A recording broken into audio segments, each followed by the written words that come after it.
मेरे गुरुजी कहते हैं कि राहें जहां तक जाएंगी राहगीर वहां तक जाएगा, राहें जहां तक जाएंगी राहगीर वहां तक जाएगा, दरिया से क्यों पूछ रहे ये नीर कहां तक जाएगा, अरे खींच धनु की डोर निशाना साध अपने मंजिल पे, बाकी बाद में देखेंगे ये तीर कहां तक जाएगा, ये तीर कहां तक जाएगा। तो का क्वेश्चन है जैसे बना है, इतना अच्छा क्वेश्चन है जो हर एग्जाम में आएगा और मॉडल पेपर के तौर पे हम इसको यूज कर सकते हैं। ठीक है, क्वेश्चन नंबर 1 कह रहा है कि चक्रवात किस अवस्था में पूर्ण विकसित होता है, चक्रवात किस अवस्था में पूर्ण विकसित होता है, एक क्वेश्चन में पूछ रहा है।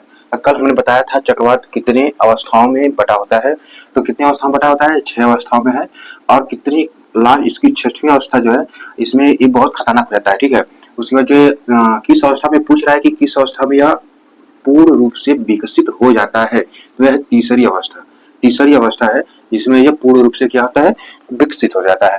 नेक्स्ट क्वेश्चन, क्वेश्चन नंबर 2 कह रहा है कि उष्णकटिबंधीय चक्रवात कितने प्रकार का होता है, उष्णकटिबंधीय चक्रवात के बारे में कह रहा है कितने प्रकार का होता है, इसे हम देख लेते हैं।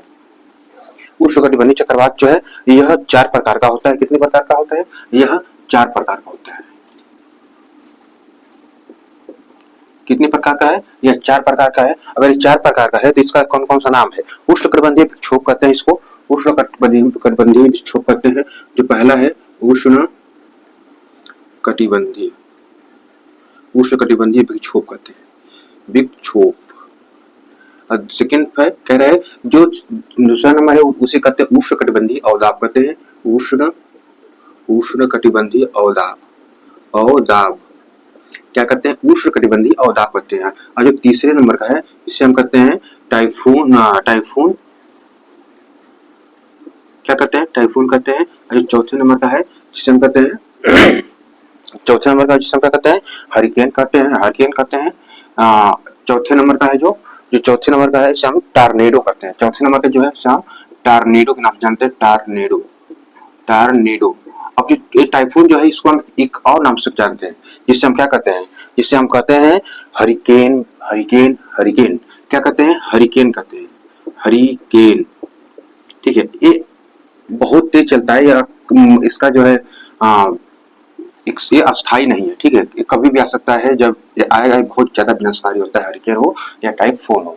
ठीक है, अब हम देखते हैं नेक्स्ट क्वेश्चन, क्वेश्चन नंबर 3 कह रहा है कि किस चक्रवात से सागरीय व तटीय भागों में हल्की व कुहरे के रूप में वर्षा होती है, किस चक्रवात से हल्की व कुहरे के रूप में वर्षा होती है, किस चक्रवात से हल्की व कुहरे के रूप में तटीय भागों में, सागरीय और तटीय भागों में। ठीक है, तो कौन सा है, उससे हम कहते हैं उष्णकटिबंधीय विक्षोभ,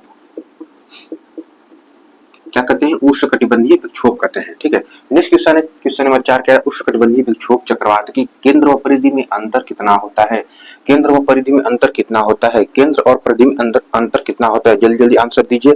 यह होता है 10 से 12 मिली, 10 से 12 एमबी मिली बार होता है, 10 से 12 मिली बार इसमें अंतर होता है चक्रवात में, चक्रवात में केंद्र और परिधि के बीच में अंतर 10 से 12 एमबी होता है, मिलीबार होता है। क्वेश्चन नंबर 5 कह रहा है उष्णकटिबंधीय अवदाब चक्रवात में वायु दाब का अंतर कितना होता है, उष्णकटिबंधीय अवदाब चक्रवात में वायु दाब का अंतर कितना होता है, इसमें होता है 30 से कितना होता है, 30 से 40 किलोमीटर, कितना होता है, 30 से 40 किलोमीटर होता है, कितना होता है, 30 से 40 किलोमीटर होता है।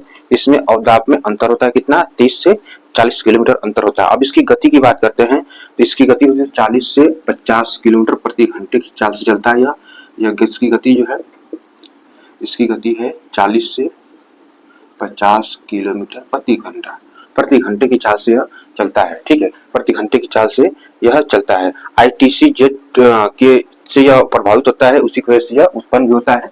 ठीक है, नेक्स्ट क्वेश्चन, क्वेश्चन नंबर 7 कह रहा है कि उष्णकटिबंधीय क्वेश्चन नंबर 7 है ना, कह रहा है हरिकेन या टाइफून को की विशेषता, हरिकेन और टाइफून की विशेषता के बारे में बात करने के लिए कह रहा है भाई, तो क्या होगा, इसकी विशेषता जो होगा, यह अत्यधिक विनाशकारी होता है, या होता है अत्यधिक विनाशकारी होता है, अत्यधिक विनाशकारी होता है, अत्यधिक क्या होता है, विनाशकारी होता है, अत्यधिक विनाशकारी होता है। और इसमें जो है 120 किलोमीटर प्रति घंटे की चाल से यह रफ्तार है इसकी 120 किलोमीटर प्रति घंटे की चाल से यह चलता है, या फिर इससे अधिक भी होता है, इससे अधिक तेज भी चलता है, इससे अधिक तेज भी चलता है, इससे अधिक तेज भी चलता है। और ये कभी कभी आता है। क्या होता है? कभी कभी आता है। ठीक है, ये कभी कभी आता है। और ये कहाँ पे आता है? ये आता कहाँ पर है? ये आता है दक्षिणी चीन सागर, दक्षिणी चीन सागर। और कहाँ पर आता है? और ये आता है अरब सागर। और फिर कहाँ पर आता है? ये आता है मैक्सिको की खाड़ी में,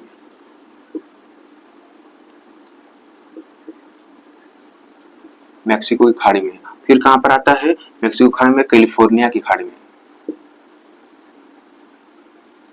कैलिफोर्निया की खाड़ी में उत्पन्न होता है।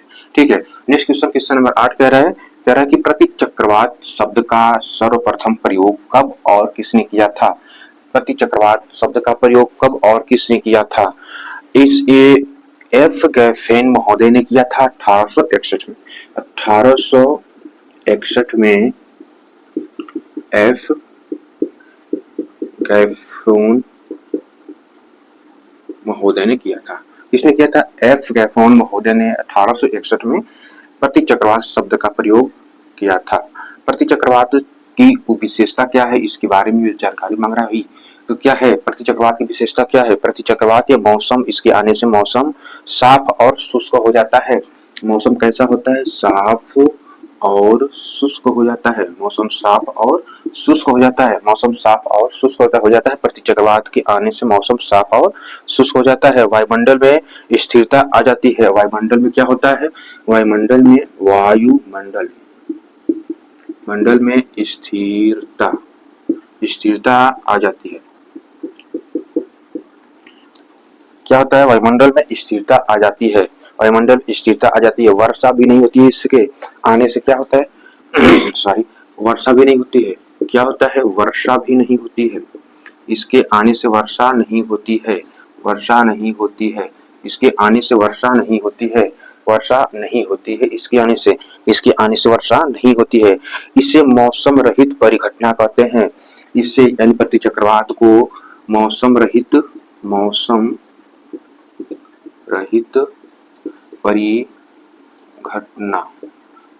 परिघटना कहते हैं। क्या कहते हैं? मौसम रहित परिघटना कहते हैं। मौसम रहित परिघटना कहते हैं। इसमें वताग्र भी नहीं पाया जाता है। इसमें वताग्र भी नहीं पाया जाता है। इसमें वताग्र भी नहीं पाया जाता है। वताग्र भी इसमें नहीं पाया जाता है। और इसका जो है, इसका जो चक्रवात की तुलना है, इसमें इस चक्रवात की तुलना में 75% अधिक घातक होता है।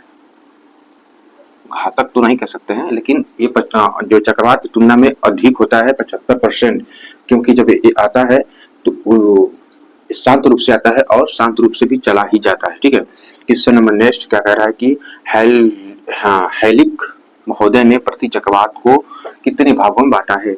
हेलिक महोदय ने 2 भागों में बांटा है। वो कौन कौन सा भाग है? भाग 1 है, जिसे हम क्या कहते हैं? ग्रीष्म का चक्रवात कहते हैं। ग्रीष्म। दूसरा है ग्रीष्म चक्रवात करते हैं। दूसरा है शीत चक्रवात करते हैं। क्या करते हैं? शीत चक्रवात करते हैं।